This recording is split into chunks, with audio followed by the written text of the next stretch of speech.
इसमें ब्रज भाषा का सुंदर प्रयोग किया गया है। देखिए, तुलसीदास जी ने दोहा छंद के माध्यम से कहा है कि काम क्रोध मद लोभ रत ग्रहा सप्त दुख रूप ते किमि जानी है रघुपति ही मूड भरे भवकूप। देखिए, काम, काम यानी काम वासना, क्रोध यानी एक तरीके से क्रोध करना, गुस्सा आना, और मद यानी अहंकार, घमंड, लोभ, लोभ आप करते हो पैसे की, किसी भी चीज की, और रत यानी लगे रहना। तो यहां पर तुलसीदास जी कहते हैं कि संसार के जो लोग काम क्रोध मद लोभ में निरंतर लगे हुए हैं, जो लोग काम क्रोध वासना जैसे दुर्गुणों में निरंतर लगे हुए हैं, ऐसे ही लोग सांसारिक जीवन में सबसे अधिक दुख प्राप्त करते हैं, अर्थात उनका सांसारिक जीवन दुखों से ग्रस्त रहता है। जो काम वासना, लोभ, अहंकार इनमें निरंतर रत रहते हैं, लगे रहते हैं, ऐसे ही सांसारिक जीवन में ऐसे लोग दुख प्राप्त करते हैं। ते किमी, किमी का अर्थ होता है कैसे। किमी का अर्थ क्या से होता है? कैसे। किमी का अर्थ क्या होता है? कैसे। तो फिर आगे कहते हैं ते किमी जानी है रघुपति मूड भरे भवकूप। कूप यानी कुआ, कूप यानी कुआ। तो ऐसे सांसारिक रूपी कुएं में, भव यानी संसार, भव यानी संसार, ऐसे संसार रूपी कुएं में पड़े हुए मूर्ख लोग कभी भी श्री राम को नहीं पहचान सकते, या कैसे श्री राम को पहचान सकते हैं। किमी यानी कैसे। फिर समझ लीजिए, काम क्रोध मद लोभ रत ग्रहा सक्त दुख रूप ते किमी जानी ही रघुपति मूड भरे भवकूप। मूड का अर्थ होता है यहां पर मूर्ख से। किससे? मूर्ख से। तो तुलसीदास जी कहते हैं कि जो इस संसार में काम वासना अहंकार लोभ में निरंतर लगे रहते हैं, ऐसे सांसारिक लोग कभी भी सुख प्राप्त नहीं करते हैं, वे अपने सांसारिक जीवन में दुख प्राप्त करते रहते हैं।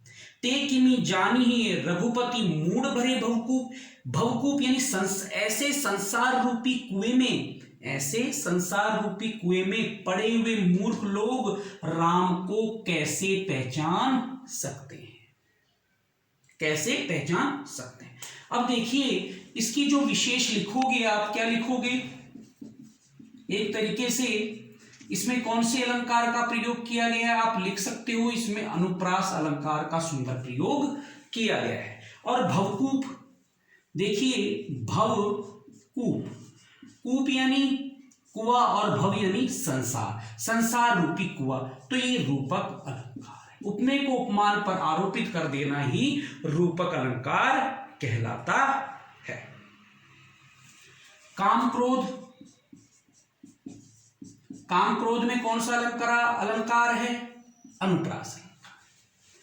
तो इस प्रकार से आप सह प्रसंग व्याख्या भी कर सकते हो कि प्रस्तुत अवतरण हमारी पाठ्य पुस्तक के पाठ तुलसीदास जी से लिया गया है। इसके कवि तुलसीदास जी हैं।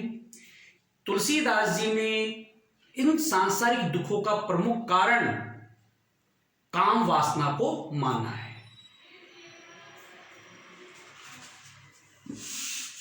इनकी जो भाषा है वो ब्रज भाषा है। दूसरा नंबर देखते हैं, कहिबे। कहिबे, कहिबे, सुजान। देखिए, कहिबे कह रसना रची सुनिबे कह किए कान धरिबे कह चित हित सहित परमारथी सुजान। बहुत अच्छी बात कही तुलसीदास जी ने। तुलसीदास जी कहते हैं कि इस संसार में ईश्वर ने अच्छे उपदेशों को देने के लिए वाणी दी या जीभ दी, यानी अच्छी बातें बोलने के लिए क्या दी, जीभ दिया, वाणी दी। और अच्छे उपदेशों को सुनने के लिए क्या दिए, कान दिए।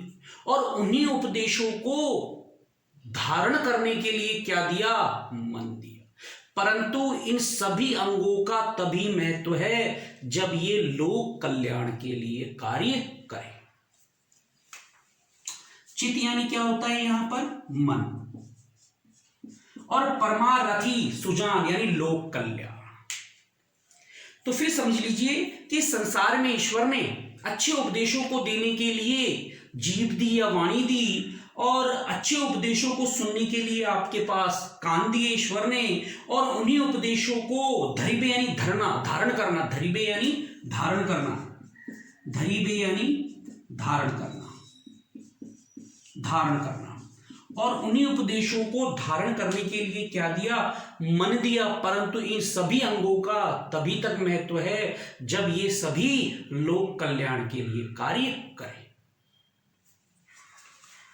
इसमें भी दोहा छंद का और ब्रज भाषा का सुंदर प्रयोग किया गया है। तीसरा देखते हैं, तुलसी।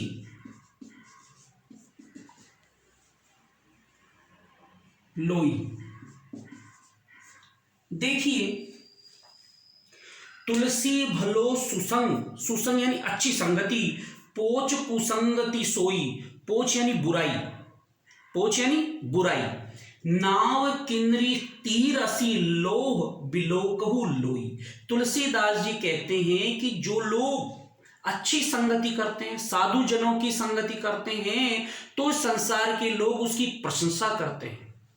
परंतु जब वही व्यक्ति कुसंगति में पड़ जाता है तो लोग उसकी क्या करते हैं, पोच यानी निंदा करते हैं, उसकी बुराई करते हैं।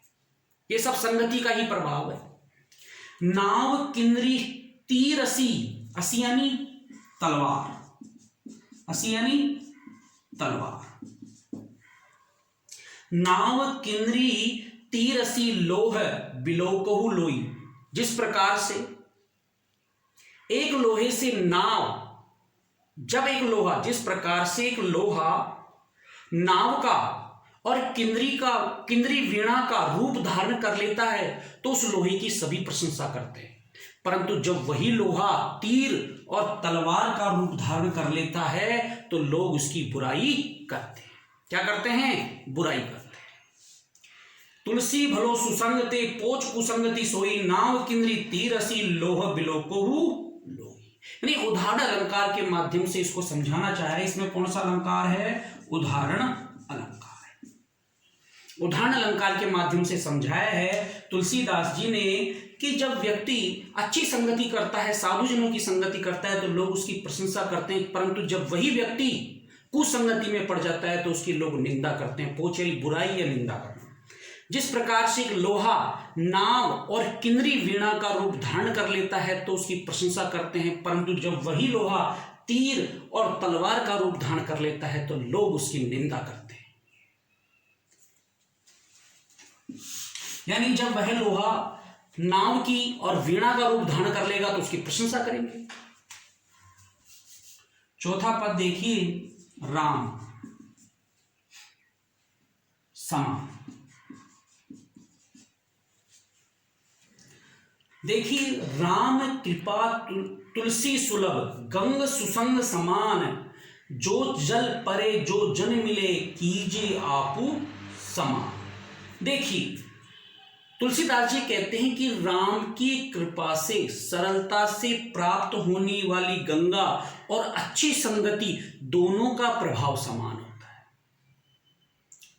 तुलसीदास जी कह रहे हैं कि राम की कृपा से, सुलभ यानी सरलता से, राम की कृपा से सरलता से प्राप्त होने वाली गंगा और अच्छी संगति का प्रभाव, दोनों का प्रभाव समान होता है। जो जल परे जो जन मिले कीजिए आपू समान। जिस प्रकार गंगा के जल को जो भी स्पर्श कर लेता है, गंगा उसको अपने समान पवित्र बना लेती है।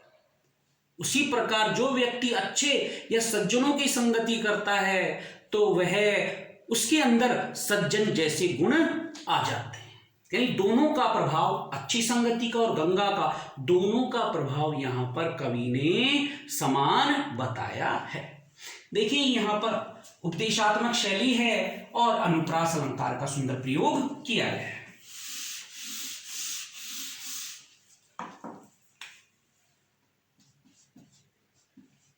तुलसी कौन?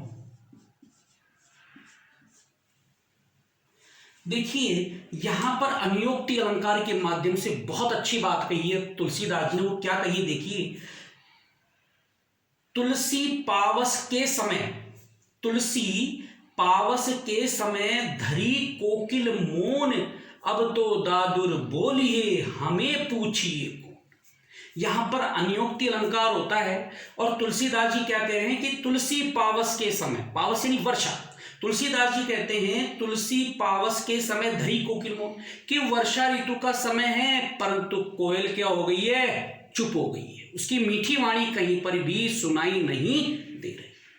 अब तो दादुर बोलिए हमें पूछिए कौन, अरे वर्षा ऋतु में तो मेंढक बोलना शुरू कर देते हैं, इसलिए कोयल शांत हो जाती है। अर्थात यहां पर कवि कहते हैं, तुलसीदास जी समझाना चाहते हैं कि जब व्यक्ति मूर्ख लोग बोलना शुरू कर देते हैं तो विद्वान लोग स्वतः ही चुप हो जाते हैं। क्या हो जाते हैं? स्वतः ही चुप हो जाते हैं। तो यहां पे दादुर यानी मेंढक मूर्ख का प्रतीक प्रकट कर रहा है और कोयल विद्वान का। देखिए तुलसी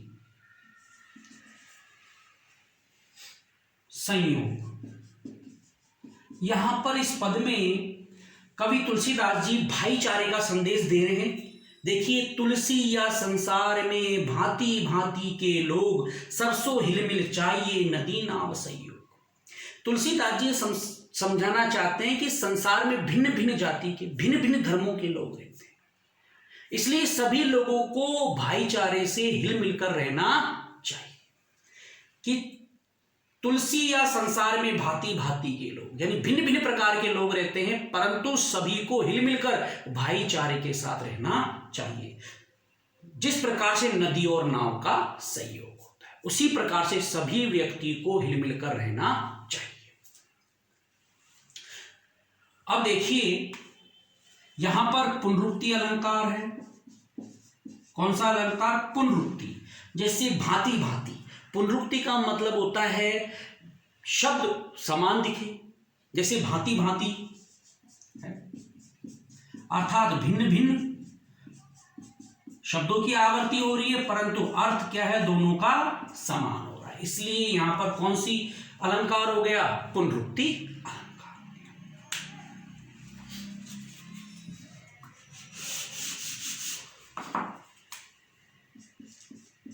तुलसी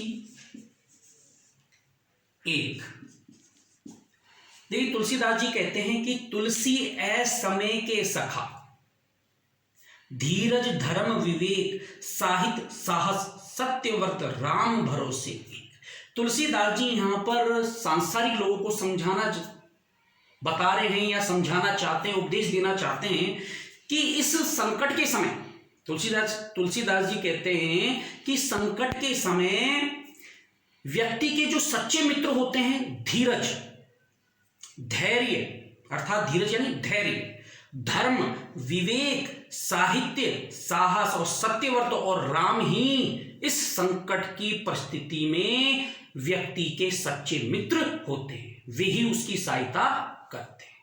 फिर समझ लीजिए, तुलसीदास जी कहते हैं कि तुलसी असमय के सखा, यानी संकट की परिस्थिति में व्यक्ति के सच्चे मित्र उसका धीरज, धैर्य, धर्म, विवेक, साहित्य, उसका साहस, सत्यव्रत और उसके जो राम पर उसका जो भरोसा है, वही उसके सच्चे मित्र होते हैं। इसके अलावा इस संकट की परिस्थिति में उसकी कोई भी सहायता नहीं करता है।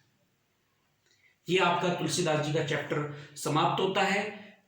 इसमें संपूर्ण पदों में दोहा छंद का सुंदर प्रयोग किया गया है और ब्रज भाषा का सुंदर प्रयोग किया गया है, और इसमें तत्सम और तद्भव शब्दों का इसमें तद्भव और तत्सम शब्दों का प्रयोग किया गया है तुलसीदास जी के द्वारा। यदि आपने मेरे चैनल को अभी तक सब्सक्राइब, लाइक और शेयर नहीं किया है तो जल्दी से जल्दी करें।